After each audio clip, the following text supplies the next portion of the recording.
তোর নাকি শরীর খারাপ, ঝোপ ধরে বসে রয়েছিস, ব্যাপারটা কি? কি আর বলবো, হয় ডাক্তারের কাছে ছিলাম, ওষুধ দিয়েছে, কাজ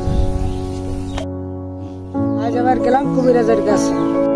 আরে কবিরাজ কি বুঝলেস তোর, সেই কথাটা তো বলবি। কবিরাজ যা বুঝেছে আমি বলি আর আরে মহা ঝামেলা, আসল কথাটাই ভাই তুই বললি না। কবিরাজে বুঝেছে আমার নাকি হারমোনিয়ামের সমস্যা।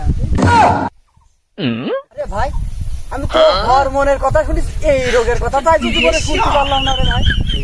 আরে ভাই হ্যাঁ, এই রোগী কি আর বলি ভাই, মুখ্য সূক্ষ্ম মানুষ আমি, এমন কিছু এখন আর কি করার, ওষুধ পানি খা।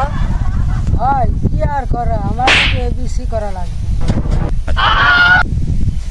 আরে ভাই, আমি তো এবিসি তো আজ শুনলাম না, শুনেছি তো এসএসসি। আমি তো আগেই বলেছি ভাই, আমি